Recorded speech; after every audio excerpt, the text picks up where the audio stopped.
ನಮಸ್ಕಾರ ವೀಕ್ಷಕರೇ, the federal ಕರ್ನಾಟಕಕ್ಕೆ ಸ್ವಾಗತ. ನಾನು ವಿಜಯ್ ಜನಳಿ. ನಮ್ಮ ಜೊತೆ ಇವತ್ತು ವಿಶೇಷ ಸಂದರ್ಶನದಲ್ಲಿ ಕೆಎಂಎಫ್ MD ಆದಂಥ ಬಿ ಶಿವಸ್ವಾಮಿ ಅವರು ನಮ್ಮ ಜೊತೆ ಇದ್ದಾರೆ. ಒಂದಷ್ಟು ವಿಚಾರಕ್ಕೆ ಸಂಬಂಧಪಟ್ಟಂತೆ ನಾನು ಅವ್ರ ಜೊತೆ ಮಾತಾಡ್ತಾ ಹೋಗ್ತೀನಿ. ಒಂದು ಕೆಎಂಎಫ್ನ ಸುರಕ್ಷತೆ, ಉತ್ಪನ್ನಗಳ ಸುರಕ್ಷತೆ ಸಂಬಂಧಪಟ್ಟಂತೆ ಕಳೆದ ಒಂದು 2-3 ದಿನದಿಂದ ನಾನಾ ರೀತಿಯ ಒಂದು ಅಪಪ್ರಚಾರ ಆಗ್ತಾ ಇತ್ತು. ಈ ಸಂಬಂಧಪಟ್ಟಂತೆ ಸಾರ್ವಜನಿಕರು ಒಂದಷ್ಟು ಚರ್ಚೆ ಶುರುವಾಗಿತ್ತು. ಈ ಸಂಬಂಧಪಟ್ಟಂತೆ ಕೆಎಂಎಫ್ MD ಆಗಿ ಉತ್ಪನ್ನಗಳ ಸಂಬಂಧಪಟ್ಟಂತೆ ನೀವೇನು ಹೇಳಕ್ ಬಯಸ್ತೀರಾ? ಕರ್ನಾಟಕದ ಪ್ರತಿಷ್ಠಿತ ಬ್ರ್ಯಾಂಡ್ KMF ನಂದಿನಿ ಬ್ರ್ಯಾಂಡ್ನಲ್ಲಿ ನಾವು ಹಾಲು ಮತ್ತು ಹಾಲಿನ ಉತ್ಪನ್ನಗಳನ್ನು ತಯಾರು ಮಾಡಿ ಮಾರುಕಟ್ಟೆಯಲ್ಲಿ ಮಾರಾಟ ಮಾಡ್ತಾ ಇದ್ದೇವೆ. ಇದು ಇವತ್ತು ನಿನ್ನೆ ಉತ್ಪಾದನೆ ಅಲ್ಲ. KMF ನಂದಿನಿ ಆರಂಭ ಆಗಿದ್ದು ತಮಗೆಲ್ಲ ಗೊತ್ತಿರೋ ಹಾಗೆ ಸುಮಾರು 50 ವರ್ಷಗಳನ್ನು ಇದು ತನ್ನ ಸಾಧನೆ ಹಾದಿಯಲ್ಲಿ ಸಾಗಿಕೊಂಡು ಬಂದಿದೆ.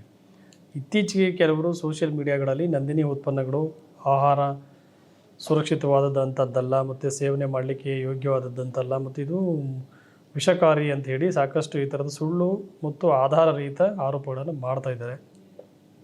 ನಾಗರಿಕರು ಮತ್ತು ಗ್ರಾಹಕರು ಈ ಥರದ ಅಪಪ್ರಚಾರವನ್ನು ನಂಬಬಾರ್ದು. KMF ನಂದಿನಿ ಎಲ್ಲ ಆಹಾರ ಸುರಕ್ಷತಾ ಕ್ರಮಗಳನ್ನು ಮತ್ತು FSSAI ರೆಗ್ಯುಲೇಷನ್ಸ್ನಲ್ಲಿ ಏನೆಲ್ಲ ನಾವು ಸುರಕ್ಷತಾ ಕ್ರಮಗಳನ್ನ ಕೈಗೊಳ್ಳಬೇಕು ಅಷ್ಟು ಕ್ರಮಗಳನ್ನು ಕೈಗೊಂಡು ನಾವು ಉತ್ಪಾದನೆಯನ್ನು ಮಾಡ್ತಾ ಇದ್ದೇವೆ. ಅದೇ ಭರವಸೆಯಲ್ಲಿ ಅದೇ ವಿಶ್ವಾಸಾರ್ಹತೆಯನ್ನು ಉಳಿಸ್ಕೊಂಡು ಗ್ರಾಹಕರು ಬಳಸ್ತಾ ಇದ್ದೀರಿ. ಹಾಗಾಗಿ ಅದೇ ಭರವಸೆಯನ್ನು ವಿಶ್ವಾಸಾರ್ಹತೆಯನ್ನು ಮುಂದುವರಿಸಬೇಕು. ಆರೋಗ್ಯಕ್ಕೆ ಹಾನಿ ಮಾಡುವಂಥ ವಿಚಾರಗಳನ್ನಾಗಲಿ ಅಥವಾ FSSAI ರೆಗ್ಯುಲೇಷನ್ಸ್ನ ಬಿಟ್ಟು ನಾವು ಯಾವ ಉತ್ಪನ್ನಗಳನ್ನು ಕೂಡ ತಯಾರು ಮಾಡ್ತಾ ಇಲ್ಲ.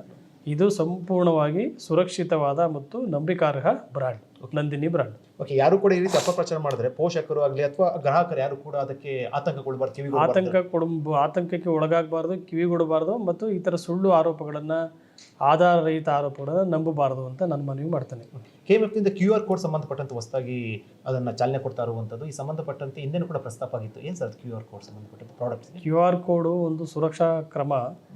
ಈಗ ನಂದಿನಿ ಉತ್ಪನ್ನಗಳೇನಿದೆ, ವಿಶೇಷವಾಗಿ ತುಪ್ಪ, ಈ ಕಳೆದ ಒಂದು 2-3 ತಿಂಗಳ ಹಿಂದೆ ಒಂದಷ್ಟು ಕಲಬೆರಕೆ ಪ್ರಕರಣಗಳೆಲ್ಲ ವರದಿಯಾಗಿದ್ದು ಮತ್ತು ತಮಿಳುನಾಡಲ್ಲಿ ನಮ್ಮ ನಂದಿನಿ KMFನ ವಿಜಿಲೆನ್ಸ್ ಟೀಮು ಮತ್ತು CCB ಪೊಲೀಸವರು ಜಂಟಿಯಾಗಿ ನಾವು ಕಾರ್ಯಾಚರಣೆಯನ್ನು ಮಾಡಿ ಈ ಥರ ಕಲಬೆರಕೆ ಉತ್ಪನ್ನಗಳನ್ನು ಮಾಡಿ ಕಲಬೆರಕೆಯ ತುಪ್ಪವನ್ನು ನಂದಿನಿ ಹೆಸರಲ್ಲಿ ಮಾರಾಟ ಮಾಡ್ತಾ ಇದ್ದಂಥ ಒಂದು ದಂಧೆಯನ್ನು ನಾವು ಬ್ರೇಕ್ ಮಾಡಿ ಅವರ ವಿರುದ್ಧ ಮೊಕದ್ದಮೆಯನ್ನು ಕೂಡ ದಾಖಲು ಮಾಡಿ CCBನಲ್ಲಿ ಈಗ ವಿಚಾರಣೆ ಹಂತದಲ್ಲಿದೆ. ಹಾಗಾಗಿ ಅದು ಇನ್ನೂ ಸುರಕ್ಷಿತವಾದ ಉತ್ಪನ್ನ, ನಂದಿನಿ ಉತ್ಪನ್ನ ಅಂತ ಹೇಳಿ ಜನಗಳಿಗೆ ಮತ್ತು ಗ್ರಾಹಕರಿಗೆ ಆ ಭರವಸೆ ಏನಿತ್ತು ಹಾಗೆ ಮುಂದುವರಿಬೇಕು ಅನ್ನೋ ಕಾರಣಕ್ಕಾಗಿ ಸುರಕ್ಷತಾ ಕ್ರಮವಾಗಿ ನಾವು QR ಕೋಡನ್ನು ಇಂಟ್ರೊಡ್ಯೂಸ್ ಮಾಡಿದ್ವಿ.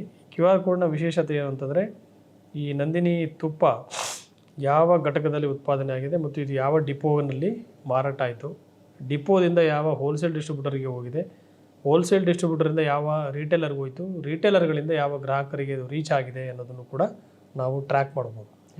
ಅನ್ನೆಸೆಸರಿ ಈ ಥರ ದೂರುಗಳು ಬರುವಂಥದ್ದು, ಕಲಬೆರಕೆ ದೂರು ಅಥವಾ ಬೇರೆ ಇದು ಸುರಕ್ಷಿತ ಅಲ್ಲ ಅಂತ ಹೇಳಿ ಈ ಥರದ ದೂರುಗಳಿಗೆ ಕಿವಿಗೊಡಬಾರ್ದು ಅಂತೇಳಿ ಜನ QR ಕೋಡನ್ನು ನೋಡಿದ್ರೆ ಅವರಿಗೆ ಅರ್ಥ ಆಗಬೇಕು, ಇದು ನಂದಿನಿ ತುಪ್ಪ, ಪರಿಶುದ್ಧ ತುಪ್ಪ ಮತ್ತು ಇದು ಖಾತ್ರಿ. ನಕಲಿ ಅಥವಾ ಕಲಬೆರಕೆ ಸಂಬಂಧಪಟ್ಟಂತೆ ಏನಾದರೂ ಕೂಡ ದೂರುಗಳು ಬಂದಿದ್ದಾವೆ ಸರ್? ಆ ಸಂಬಂಧಪಟ್ಟ ಯಾರು ಕೂಡ ಪ್ರಯತ್ನ ಪಟ್ಟಿದ್ರಾ? ಇಲ್ಲ, ದೂರುಗಳೇನು ಬಂದಿಲ್ಲ. ಬಟ್ ಕಲಬೆರಕೆ ತುಪ್ಪವನ್ನು ಈ ಥರ ಒಂದು ಜಾಲ ಏನಿತ್ತು, ಜಾಲವನ್ನು ನಾವು ಬೇರಿಸಿ ಈಗಾಗಲೇ ಮೊಕದ್ದಮೆ ದಾಖಲು ಮಾಡಿದ್ದೀವಿ. ವಿಚಾರಣೆ ನಡೀತಾ ಇದೆ. ನಂದಿನಿ ತುಪ್ಪ ಅಂದಾಗ ಬಂತು, ಸಾಕಷ್ಟು ಚರ್ಚೆ ಆಗಿತ್ತು, ಇಡೀ ರಾಜ್ಯಾದ್ಯಂತ ಕೂಡ ಚರ್ಚೆ ಆಯಿತು, ರಾಷ್ಟ್ರಮಟ್ಟ ಕೂಡ ಚರ್ಚೆ ಆಯಿತು. ತಿರುಪತಿಗೆ ಸಂಬಂಧಪಟ್ಟಂತೆ ನಂದಿನಿ ತುಪ್ಪ ಬೇಡಿಕೆ ಇತ್ತು, ಆಗ ಒಂದಷ್ಟು ಕಾರಣಗಳಿಂದ ನಿಲ್ಲಿಸಲಾಗಿತ್ತು ಅಥವಾ ತಗೊಂಡಿರಲಿಲ್ಲ, ಒಂದಷ್ಟು ದರ ವ್ಯತ್ಯಾಸ ಸಂಬಂಧಪಟ್ಟಂತೆ ಎಲ್ಲ ಆ ರೀತಿ ಚರ್ಚೆ ಆಗಿತ್ತು. ಈಗ ನಂದಿನಿ ತುಪ್ಪ ತಿರುಪತಿಗೆ ಹೋಗ್ತಾ ಇದೆ ಸರ್? ನಾವು ಈಗಾಗಲೇ 2000 ಮೆಟ್ರಿಕ್ ಟನ್ ತುಪ್ಪವನ್ನು TDDಗೆ ನಮ್ಮ ಟೆಂಡರ್ ಅವಧಿ ಏನಿತ್ತು, ಟೆಂಡರ್ ಅವಧಿನಲ್ಲಿ ಈಗಾಗಲೇ ಕೊಟ್ಟಿದ್ದೇವೆ.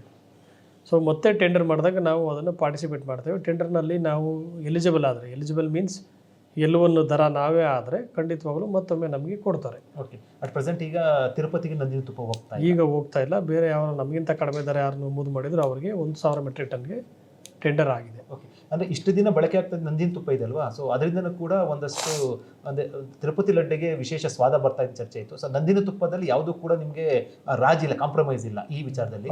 ಸೊ ಈ ನಲ್ಲಿ ಟೆಂಡರ್ ನಿಮಗೆ ಅಂದರೆ ನಮ್ಮ ತುಪ್ಪಕ್ಕಿಂತ ಕಡಿಮೆ ಇರುವಂಥ ಬೆಲೆಗೆ ಕೊಂಡ್ಕೊಂಡಿದ್ದಾರೆ ಅಂತಾನೆ ಸರ್? ಆ ಥರ ಅಲ್ಲ.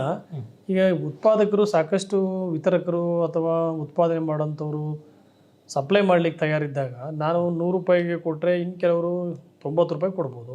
ಸೊ ಆಗ ಆಟೋಮೆಟಿಕ್ಕಾಗಿ ನಿಮ್ಗೆ ಗೊತ್ತಿರೋ ಹಾಗೆ ಕಡಿಮೆ ದರ ಏನಿದೆ ಆ ದರವನ್ನು ಅವರು ಇಚ್ಛೆ ಪಡ್ತಾರೆ ಮತ್ತು ಸಪ್ಲೈನ ಕೇಳ್ತಾರೆ. ಸೊ ನಾವು ಏನು ನಿಗದಿ ಮಾಡಿದ್ದು ದರ ಅದು ಸ್ವಲ್ಪ ಜಾಸ್ತಿ ಇದೆ ಅಂತ ಹೇಳಿ ಅವರು ಹೇಳ್ತಾಯಿದ್ರು. ಬಟ್ ಅದಕ್ಕಿಂತ ಹಿಂದೆ ನಾವು ಸುಮಾರು 700 ರೂಪಾಯಿಗೆ 715 ರೂಪಾಯಿಗೆಲ್ಲ ನಾವು ಕೊಟ್ಟಿದ್ದೇವೆ. TTD ಟ್ರಸ್ಟ್ಗೆ. ಮುಂದಿನ ಕೂಡ ಅದೇ ಥರದ ರೀತಿಯಲ್ಲಿ ದರಗಳು ಬಂದರೆ ಆಚೆ ಈಚೆ ನೋಡಿಕೊಂಡು ನಾವು ಒಕ್ಕೂಟಗಳು ಮತ್ತು ಹಾಲು ಉತ್ಪಾದಕರು ಈ ಹಿತದೃಷ್ಟಿಯಿಂದ ನಾವು ದರವನ್ನು ನಿಗದಿ ಮಾಡಿ ಆ ದರ ಹೌದು ಇದು ಮಾನ್ಯತೆ ಆಗಿರುವಂಥ ದರ, ಇದನ್ನು ನಾವು ಕನ್ಸಿಡರ್ ಮಾಡ್ಬೋದು ಅಂತ ಹೇಳಿದ್ರೆ ಖಂಡಿತ ಪರಿಗಣಿಸ್ತೇವೆ. ಓಕೆ, ಮತ್ತೊಮ್ಮೆ ಟೆಂಡರಲ್ಲಿ ಭಾಗವಹಿಸುವಂಥದ್ದು ಭಾಗವಹಿಸ್ತೇವೆ. ಅದು ಎಷ್ಟು ಲೀಟರ್ ಹೋಗ್ತಾ ಇತ್ತು ನಂದಿನಿ ತುಪ್ಪ ತಿರುಪತಿಗೆ? 2000 metric ton. Okay, 20 lakh litre. Okay sir, ಈಗ ಬೇಡಿಕೆ ತಕ್ಕಷ್ಟು ನಂದಿನಿ ತುಪ್ಪ ತಯಾರಾಗ್ತಾ ಇದೆ ಅಥವಾ ಆಗ್ತಾ ಇದೆ? ಓಕೆ, ಅದು ಎರಡನೇ ಕಸ್ಟಮರ್ ಇರುವಂಥದ್ದು ರಾಮೇಶ್ವರ ಅಂತ ಹೇಳ್ತಾ ಇದ್ದಾರೆ, ನಿಜ ಸರ್ ಅದು ಆ ಥರದಿಲ್ಲ? ಮತ್ತು ನಮ್ಮಲ್ಲಿ ನಮ್ಮ ನಂದಿನಿ ತುಪ್ಪ ಫೇಮಸ್ ಇರೋದ್ರಿಂದ ಮತ್ತು ತುಂಬ ಸ್ವಾದವಾಗಿರೋದ್ರಿಂದ ಮತ್ತು ವಿಶೇಷವಾಗಿ ಕೌಗಿ ಆಗಿರೋದ್ರಿಂದ ಎಲ್ಲ ಗ್ರಾಹಕರು ಅದನ್ನು ಇಚ್ಛೆ ಪಡ್ತಾರೆ. ಕರ್ನಾಟಕ ರಾಜ್ಯ ಅಷ್ಟೇ ಅಲ್ಲ, ಭಾರತದ ಇತರ ರಾಜ್ಯಗಳಲ್ಲೂ ಕೂಡ ನಾವು ನಂದಿನಿ ತುಪ್ಪವನ್ನು ಮಾರಾಟ ಮಾಡ್ತಾಯಿದ್ದೇವೆ. ಇತ್ತೀಚೆಗೆ ಸನ್ಮಾನ್ಯ ಮುಖ್ಯಮಂತ್ರಿಗಳು ಕೂಡ ಅಮೆರಿಕ ದೇಶಕ್ಕೆ, ಆಸ್ಟ್ರೇಲಿಯಾಗೆ ಮತ್ತು ಸೌದಿ ಅರೇಬಿಯಾಗೂ ಕೂಡ ನಾವು ರಫ್ತನ್ನು ಮಾಡಿದ್ದೇವೆ. ಈಗಾಗಲೇ ಅಮೆರಿಕ ಮತ್ತು ಆಸ್ಟ್ರೇಲಿಯಾಗೆ ನಾವು ರಫ್ತು ಮಾಡಿದಂಥ ತುಪ್ಪ ಅಲ್ಲಿ ಲ್ಯಾಂಡ್ ಆಗಿದೆ. ಅದು ಇನ್ನೂ 2-3 ವಾರದ ದಿನಗಳಲ್ಲಿ ಎಲ್ಲ ಗ್ರಾಹಕರಿಗೆ ತಲುಪುತ್ತೆ. ಅಲ್ಲಿ ಕೃಷ್ಣಾದಲ್ಲೇ ಕೂಡ ಚಾಲನೆ ಕೊಟ್ಟಿದ್ರು. ಸೊ ಅದು ಸಾಕಷ್ಟು ಕೂಡ ನಮ್ಮ ಒಂದು ಪ್ರೌಢ ಸಂಗತಿ ನಮ್ಮ ರಾಜ್ಯದ್ದು. ಇದೇ ರೀತಿ ಬೇರೆ ದೇಶಗಳಲ್ಲಿ ಕೂಡ ಈ ಬೇಡಿಕೆ ಬರ್ತಾ ಇದೆ. ನಮ್ಮಲ್ಲೂ ಕೂಡ ಉತ್ಪಾದನೆ ಇದೆ. ನಾವು ಒಂದಷ್ಟು ಸಪ್ಲೈ ಮಾಡುವಂಥ ಸಾಮರ್ಥ್ಯವನ್ನು ಕೂಡ ಇಟ್ಕೊಂಡಿದ್ದೇವೆ. ಯಾರಾದರೂ ಹೆಚ್ಚು ಕೇಳಿದ್ರೆ ಒಳ್ಳೆ ಗ್ರಾಹಕರಿಗೆ ನಾವೇನು ಈಗ ದರ ನಿಗದಿ ಮಾಡಿದ್ವಿ ಅದಕ್ಕಿಂತ ಒಂದು ಸ್ವಲ್ಪ ಕಡಿಮೆ ಆಗ್ಬೋದು ಅಥವಾ ಹೆಚ್ಚಾಗ್ಬೋದು. ನಾವು ಫೆಡರೇಷನ್ನು ಮತ್ತು ಜಿಲ್ಲಾ ಒಕ್ಕೂಟಗಳ ಒಂದು ಅಭಿಪ್ರಾಯವನ್ನು ಪಡ್ಕೊಂಡು ನಂತರ ಅದನ್ನು ದರ ನಿಗದಿ ಮಾಡಿ ಕೊಡ್ತೇವೆ. ಹೊರ ರಾಜ್ಯದಲ್ಲಿ ನಿಮ್ಮ KMF ಪ್ರಾಡಕ್ಟ್ ಅಂದರೆ ನಮ್ಮ KMF ಪ್ರಾಡಕ್ಟನ್ನ ಅದನ್ನು ಸಂಬಂಧಪಟ್ಟಂತೆ ಅಲ್ಲಿ ಕೂಡ ನೀವು ಶಾಪ್ಸ್ನೆಲ್ಲ ಕೂಡ ಓಪನ್ ಮಾಡಿದ್ರೆ, ದೆಹಲಿಯಲ್ಲಿ ಓಪನ್ ಮಾಡಿದಾಗ ಒಂದಷ್ಟು ಚಾಲೆಂಜಿಂಗ್ ಕೂಡ ಆಗಿತ್ತು. ಆ ಸಂದರ್ಭದಲ್ಲಿ ಕೂಡ ನಾನಾ ರೀತಿಯ ಬೇರೆ ಬೇರೆ ರೀತಿಯ ಕೂಡ ಒಂದಷ್ಟು ಟಾಸ್ಕ್ ಕೂಡ ಇತ್ತು. ಸೊ ಈಗ ಬೇರೆ ರಾಜ್ಯದಲ್ಲಿ, ಹೊರ ರಾಜ್ಯದಲ್ಲಿ, ದೆಹಲಿಯಲ್ಲಿ ಸೇರಿದ ಬೇರೆ ರಾಜ್ಯದಲ್ಲಿ ನಂದಿನಿ ಉತ್ಪನ್ನಗಳು ಎಷ್ಟು ರಾಜ್ಯದಲ್ಲಿ ಇದೆ? ಈಗಾಗಲೇ ನಾವು ನಂದಿನಿ ಹಾಲು ಮತ್ತು ಹಾಲಿನ ಉತ್ಪನ್ನಗಳನ್ನು ಹೊರ ರಾಜ್ಯಗಳಲ್ಲಿ ಕೇರಳದಲ್ಲಿ ಮಾರ್ತಾ ಇದ್ದೇವೆ, ದೆಹಲಿಯಲ್ಲಿ ಮಾರಾಟ ಮಾಡ್ತಾ ಇದ್ದೇವೆ, ತಮಿಳುನಾಡಲ್ಲಿ ಮಾರಾಟ ಮಾಡ್ತಾ ಇದ್ದೇವೆ, ಮಹಾರಾಷ್ಟ್ರದಲ್ಲಿ ಬಾಂಬೆನಲ್ಲಿ ಮಾರಾಟ ಮಾಡ್ತಾ ಇದ್ದೇವೆ, ಹೈದರಾಬಾದ್, ಆಂಧ್ರ ಪ್ರದೇಶ ಮತ್ತು ತೆಲಂಗಾಣ ರಾಜ್ಯದಲ್ಲೂ ಕೂಡ ನಾವು ಮಾರಾಟವನ್ನು ಮಾಡ್ತಾ ಇದ್ದೇವೆ. ಈ ಇತ್ತೀಚೆಗೆ ದೆಹಲಿಯಲ್ಲಿ ಕೂಡ ನಾವು 1 ವರ್ಷದಿಂದ ಈಗ ಮಾರಾಟ ಮಾಡ್ತಾ ಇದ್ದೇವೆ. ಅಲ್ಲಿಯೂ ಕೂಡ ಪ್ರಗತಿ ಚೆನ್ನಾಗಿದೆ. ಮುಂದಿನ ದಿನಗಳಲ್ಲಿ ಎಲ್ಲ ರಾಜ್ಯಗಳಿಗೆ ವಿಸ್ತರಣೆ ಮಾಡುವ ಉದ್ದೇಶ ಇದೆ. Okay, thank you. ಬೇರೆ ಸರ್, ಕೊನೆಯ ಪ್ರಶ್ನೆ ಸರ್, ಅಮೆರಿಕ ಮತ್ತು ಭಾರತದ ಒಪ್ಪಂದದ ಸಂಬಂಧಪಟ್ಟಂತೆ ಟ್ರೇಡ್ ಆಗಿದೆ ಸರ್, ಅದರಲ್ಲಿ ಡೈರಿ ಉತ್ಪನ್ನ ನಮ್ಮ ದೇಶಕ್ಕೆ ಬಂದರೆ ಹೊಡೆತ ಆಗುತ್ತೆ ಅನ್ನುವಂಥದ್ದು ಒಂದಷ್ಟು ಆತಂಕ ಇದೆ. ಅದು ಸಂಬಂಧಪಟ್ಟಂತೆ ಏನಾದರೂ ಕೂಡ ತಾವು ಯೋಚನೆ ಮಾಡಿದ್ದೀರಿ ಸರ್? ಅದ್ರ ಬಗ್ಗೆ ನಾವು ಇನ್ನೂ ಏನು ಮಾಹಿತಿ ಇಲ್ಲ, ಮಾಹಿತಿ ತಿಳ್ಕೊಂಡು ಹೇಳ್ತೀನಿ. Thank you.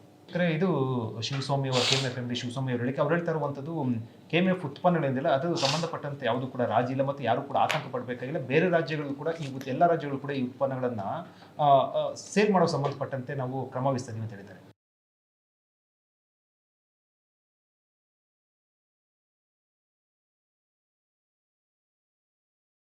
ಹೆಚ್ಚಿನ ಸುದ್ದಿ ಅಪ್ಡೇಟ್ಗೆ ಈಗಲೇ the federal Karnataka YouTube page ಅನ್ನು ಸಬ್ಸ್ಕ್ರೈಬ್ ಮಾಡಿ.